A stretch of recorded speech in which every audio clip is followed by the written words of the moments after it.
This is Lisa from Mobile Tech Review, and sometimes we see things again and they get a little bit bigger, sometimes a little bit better. That's mostly the case with the Lenovo ThinkPad Yoga 14, as you might guess. It's the 14-inch version of the Yoga that first came out as a 12.5-inch Ultrabook. Well, for those of you who thought 12.5 inches is a little too small, it's kind of hard to see, especially with that full HD display. 14 inches might be just what you wanted. More upgradable internals, dedicated graphics inside too. We're going to look at it now. There are two schools of thought when it comes to Ultrabooks. Some people think they should be as small and light as possible. Then there are those people who want something slim and light, but they want it bigger.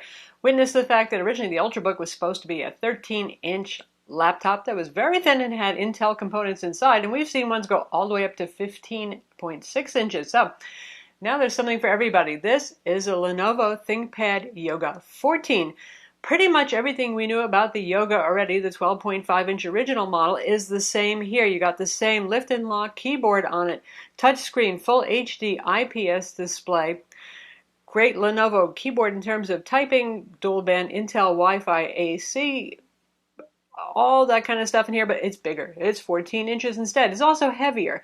Now, these kind of Yoga Ink convertible designs, you can use it flat, you can use it in presentation mode we just had, and you can use it as a tablet, for example. Well, these are heavier because of the durability issues. They have to build heavier hinges on these things, all that sort of thing. So this is going to be heavier than a non-Yoga Ink product. But still, at a 14-inch laptop at 4.2 pounds, that's actually not too bad, and that's exactly what this weighs. Obviously, looks figure in here. If you're a ThinkPad person, you're going to like the look of this. Traditional ThinkPad's kind of raven black, understated finish. Very durable, very strong. That's hallmark of Lenovo products right there. So if you looked at the consumer Yogas, like the Yoga 13.2 or even the Yoga 3 Pro, and you said, you know, I want something sturdier than that, beefier keyboard, that sort of thing, well, this is what you should be looking at in that case. It is sturdy. There is just no flex, no play. Our usual ThinkPad lid that we have over here with the little glowing logo, the eye here when it's asleep, that blinks and flashes. Very sturdy hinges here. Durability, generally speaking, will never be an issue with this.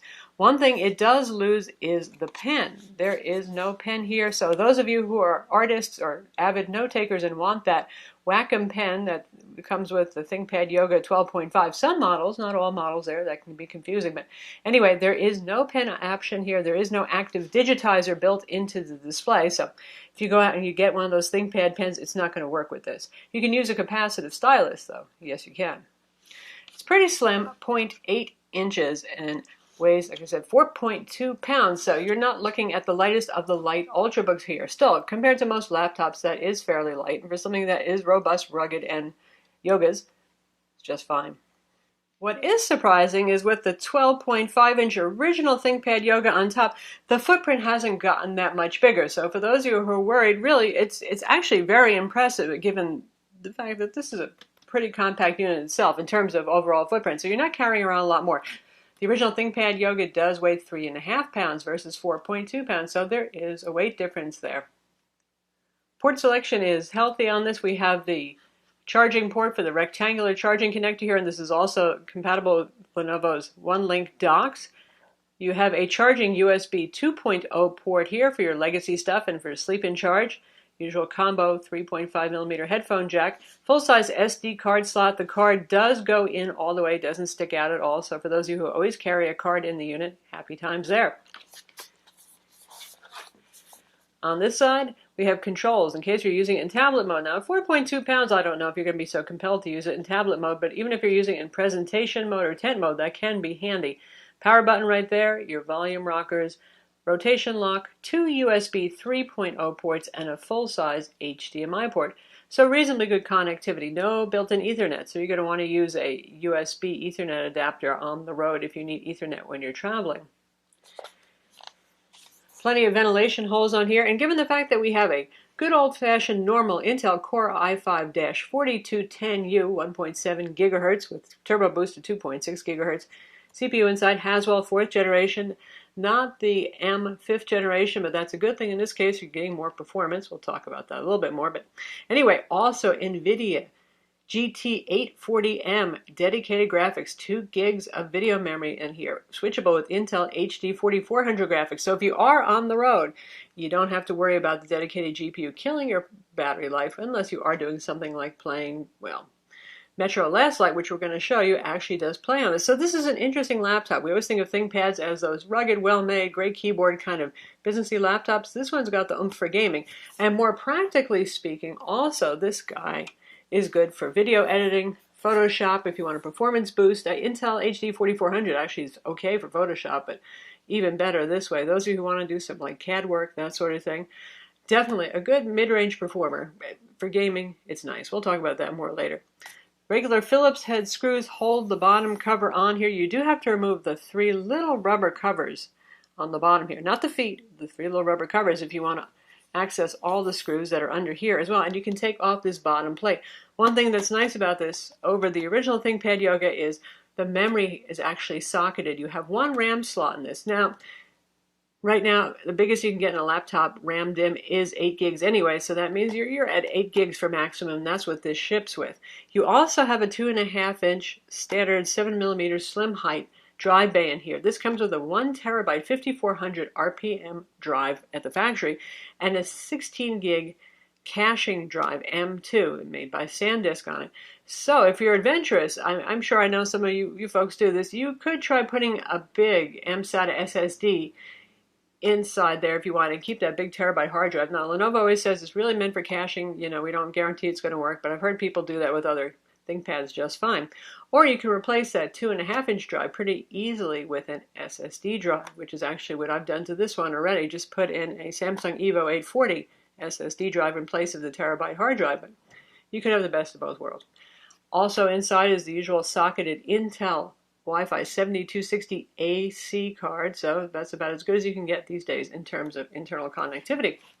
So nice as an Ultrabook that you can actually, well, upgrade stuff. Inside is all ThinkPad goodness. In terms of the keyboard, this is again a lift and lock keyboard, so when you yoga it, keys actually lock in place so you won't feel them squiggling against your fingers. They're still exposed for those of you who are bothered by the whole yoga experience. That's not going to change right here. Trackpad's also disabled once you yoga this into different orientations, but you can see the usual awesome Lenovo AccuType kind of style keys here with the smile-shaped keys. Each one has a little sculpting. It indents a little bit. Great tactile feel. The keys just have a great deal of movement for a relatively slim product. Backlighting, hit the FN and the spacebar, and you have 2-stage of backlighting on this. Superb keyboard. If you're a person who spends a lot of time writing, this is the kind of keyboard you're just going to love. Just lovely stuff. Trackpad too. Also, I know there's those of you who still miss the old style trackpad that had the button clickers on the top and the bottom. Lenovo has gone to a buttonless design. It's a pretty audible click. Noticeable smooth movement, a little bit smoother actually than the Yoga 12.5-inch model, which was a little bit more space constrained. I think they really had not much room to work with for movement here. Anyway, works well. Always one of my favorite trackpads. It comes closer to Mac trackpads running Mac OS X than anything else here. It's not too slippery a surface. It's very responsive. It's very stable. It's good for precise selection, text, things like that. And for those of you who still like the eraser stick pointer, you've still got it right up there. And of course, these top areas also work as click buttons when you're using it with the track point. Generally speaking, the unit is silent. You're not hearing it right now. It does have a fan inside it. It is a standard Intel Core i5 machine, so it's not a fanless design. The NVIDIA GT840M graphics, they can heat things up some, and you'll feel it on the underside in this section. That's where the GPU is, and we have an internal slice that we're going to splice in, so you can see where all the components are located. And the main fan assembly is over the CPU, and you'll see an extended heatsink that runs over the GPU. Now, I did game with this. I played about 40 minutes of Metro Last Light, which was a pretty demanding game in its day, so that in itself, the performance was quite good. But the GPU's max temperature that it reached was 75 degrees Celsius, which is actually pretty darn good and not very hot at all. And the core temperatures for the CPU are around 59, 58 degrees centigrade. So it manages, you will hear the fan kick in, certainly if you're gaming, but it's a nicely tuned fan. It's not whiny, it's not grating, anything like that, but it's audible. For something that's not meant to be a gaming machine, I would say Lenovo did a good job with the thermals on this. And in terms of throttling on it, really didn't see a problem with that. Again, after 40 minutes of Metro, if you're going to have some throttling, you're going to notice it. And we had fraps running, and the frame rate stayed pretty consistent on this. So good job there for engineering on Lenovo's side. This runs Windows 8.1. As you can see, we have the traditional desktop there, and we have the usual live tile interface as well. And it's 10 points of multi-touch. Once again, there's no pen, because I know you guys are going to ask about the pen. No pen, can't do it, no. It's a gorgeous 1920 by 1080 IPS display. The ThinkPad Yoga, the 12.5-inch model, it had a nice display. The one with the pen, the one that we had a semi-matte coating on it. This one is completely glossy, so those of you who hate glare, well, this does have glare. However, this one has a wider color gamut. Really pleased and impressed with the color gamut on this. So here's the color gamut. Our Spider 4 Pro Colorimeter measures that. That's a hardware tool that works in conjunction with software to measure the display characteristics. 91% of sRGB and 71% of Adobe RGB. Now the top panels that we see in the best laptops typically are about 95% of sRGB and 75% of Adobe RGB. For 4%, I'm really not going to make a big difference about that. Just a little bit odd, honestly, since they're all so pegged in at that. For brightness, this did very well. 300 nits of brightness and nice and evenly lit, not light bleed anywhere that you can see.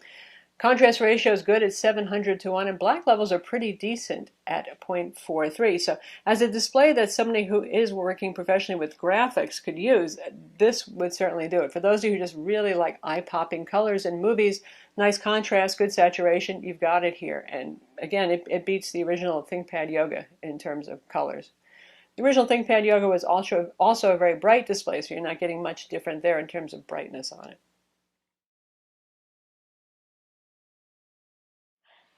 So yes, you can use it as a tablet too if you want, though I think most of you are probably going to pick this up a little bit, put it on a table, and use it like that, where it's pretty handy. You can just, interact with it, do things. You get the idea. Like that. But you can use it as a straight tablet if you wish to. 56 watt-hour battery inside, comes with a 65-watt compact charger. It has to have a decent wattage charger because it has to power that dedicated graphics too to make sure it's got enough juice to run both the GPU, dedicated GPU, and the CPU together. Charger is fairly compact, as you can see, so that's not a real burden in your bag. And like I said, it uses Lenovo's new rectangular style charging connector. Lenovo claims 8 hours of use on a charge. Now, of course, that depends on what you're doing. If you are going to try to play Borderlands 2 on the road and you're getting the dedicated GPU involved in that process there for it, well, you're not going to get 8 hours. But if you are using this on the road and you're doing usual word processing, email, that sort of thing, then I would say about 6.5 hours, and that's at 50% brightness with Wi-Fi turned on. By the way, this also has Bluetooth 4.0. So as Ultrabooks go, decent, not amazing battery life. They were pretty decent. If you're pretty conservative with your power settings, I would imagine you could really easily actually get to 7, maybe even 7.5 hours on this, which is pretty impressive. Given how bright it is, if you wanted to run it at, say, 30% or 20% brightness, as long as you're not in an incredibly bright environment, you could do that. Obviously, you can turn off wireless, and you can use something other than the standard Lenovo balanced power mode on this. Now, for those of you who are Best Buy shoppers, you know the Lenovo Yoga 3 Pro is coming to Best Buy very soon, also Lenovo's website. And that's this guy here, just so you can see the difference in comparison. Thinner and lighter, 2.6 pounds, very skinny. The whole point of this product really is to be as thin and light as possible. Horsepower actually goes down. The 5th generation Haswell CPU that's used in here, the M series, is really designed more for tablets. And God knows this is almost a tablet. It's so skinny. So you're not going to get the same horsepower or the same upgradable internals. You will get the pretty weird watch band hinge over here. And it too, of course, Yoga's because it's a Yoga. Obviously a difference in design aesthetic here.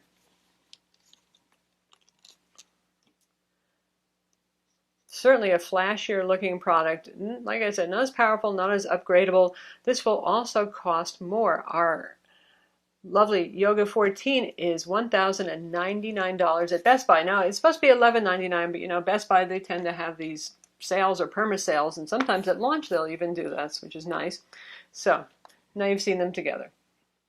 In terms of the practicality of resolution, I know for a while the Ultras UHD, crazy resolution kind of displays out there, really QHD, QHD plus, were all the rage last year. And I think that's kind of tapering off because Windows 8.1 and, well, it itself in the Metro Live Tile interface handles it. But legacy Windows applications, not so much. I think that 1920 by 1080 on 14 inches is just the bee's knees, honestly. Things are viewable here. We've got 125% scaling right now. Everything is easy to see, but it's not overly huge. You can obviously have two windows side by side running like this, which is very practical. And the icons are actually a manageable size. You can see them, you can read the labels, all that sort of thing. So thumbs up for the display there in terms of practicality. No, I really don't want to see the 3200 by 1800 display that the Yoga 3 Pro has. In terms of performance, this guy manages with the conventional spinning hard drive, because remember, PC Mark really doesn't like spinning hard drives. They like SSDs, and they give a much higher score. Scores 3733. In our full written review, I'll give you the benchmark with the Samsung Evo SSD in its place. Believe me, it's going to be considerably higher. For 3D Mark 11, using the NVIDIA GT840M there for that test, on the performance mode, 2458. That's pretty darn good. Again, it's mid-range graphics. This is not an ASUS Republic of Gamers. This is not an Alienware. That's not the kind of machine it is. But given the size, it's actually pretty impressive graphical performance. For Geekbench 3, pretty much standard stuff for the Core i5. That just looks at the CPU. 2555 for the single core, and multi-core 4957. And it's an interesting machine at that, because you've got the standard ULD Ultrabook Core i5 dual-core CPU in here, paired with some mid-range dedicated graphics. So when it comes to first-person shooters, that's where you're going to see the real advantage here, because that relies heavily on the graphics card. If you're playing something like Civ 5, where that's really more computationally heavy there, because it has to compute the turns and what all the other civilizations are doing, you're not going to notice much of a difference there. Really, in terms of graphics, the Intel HD 4400 gets the job done just fine there. It's really about computation. You know, the usual Lenovo software is on here. They're ThinkVantage management tools. They don't bloat up the ThinkPad line quite as much as they do the consumer IdeaPad line and, say, the Yoga 2 Pro, Yoga 3 Pro. So nice, clean stuff. The ThinkVantage tools are very good for keeping your drivers updated without being, well, nagged to death. They do have a couple of add-ons here. For those folks who are missing the start menu, they have this start menu add-on over here. You know, there are third-party start menu replacements for Windows 8. But to have one on the machine is helpful for some folks who actually don't know about that stuff. So you do get that pre-installed here. And we've got Kindle and a couple of other things, but really not too much. One thing I have to talk about is the speakers. The stereo speakers are on each side right here. And I've taken this apart, and the drivers don't look that immense, and the slits that open up to let the speaker sound out aren't that big. This thing is incredibly loud. Let's listen to a video review so you can hear that.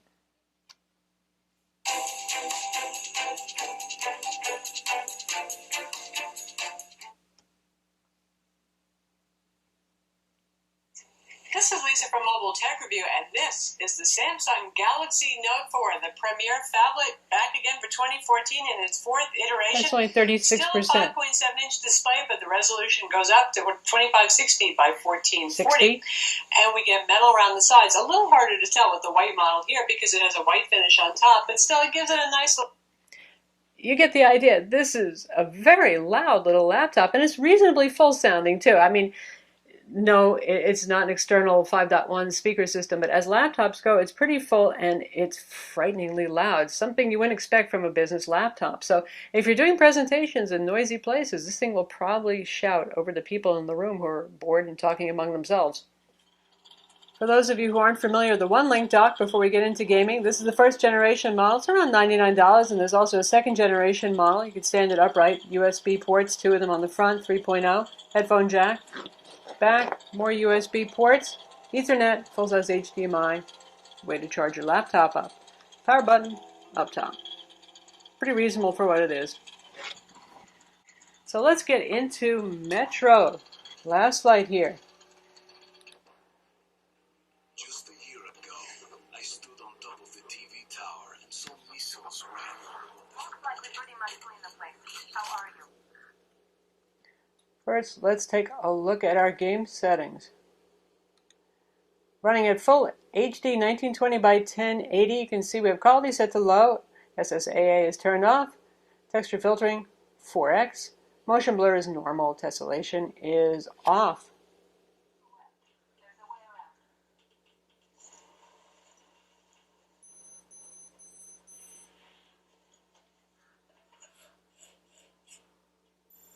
You can see our frame rates are running from the upper 30s, sometimes as high as the low 50s here, depending what's going on. It actually looks really nice. And given that this is still a fairly demanding game, it works surprisingly well. This can also handle Tomb Raider, the latest Tomb Raider game. We've tested that, and again at full HD settings, but low for the quality settings on that. You can get playable frame rates at least in the 30s to a bit above. Obviously Skyrim, you can even play that with Intel HD 4400 graphics, so that does work, and you're going to gain at least 10 frames per second playing with the dedicated graphics in this model.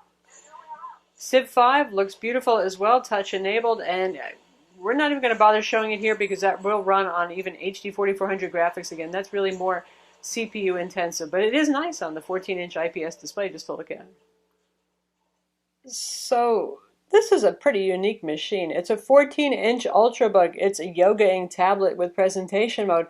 It's a light gaming machine with NVIDIA GT 840M graphics. It's also business durable with an excellent keyboard. It's kind of like the best of all worlds. For those of you who have a moderate gaming laptop, you know, not real serious, not a gorgeous Alienware, but you have just an okay gaming laptop and you want an Ultrabook, this could really do the job of both. Now, if you want to play the very latest, most demanding titles at maximum settings, obviously this still isn't the machine for you. You need a gaming laptop to do that. But for, you know, everybody who has those, I just want to have some fun once in a while and get some decent looking graphics and frame rates going, it does the job. It's really a pretty amazing piece of hardware. Again, as configured, there's only one model available right now, whether you get it through Lenovo or through Best Buy, and has a 1 terabyte hard drive inside, a 16 gig caching SSD, 8 gigs of RAM inside, full HD touchscreen IPS is standard with this, Wi-Fi AC, Bluetooth as well, and sorry, no 3G, 4G option on this guy. $10.99, it's a real solid do-it-all kind of MacGyver laptop for the price, honestly. So that's the Lenovo ThinkPad Yoga. It's available now. You can get it direct from Lenovo's website, or if you want to get it from a retailer, this is exclusive to Best Buy in the United States. Again, like I said, definitely recommend it. I'm Lisa from Mobile Tech Review. Be sure to visit our website for the full written review, and don't forget to subscribe to our YouTube channel.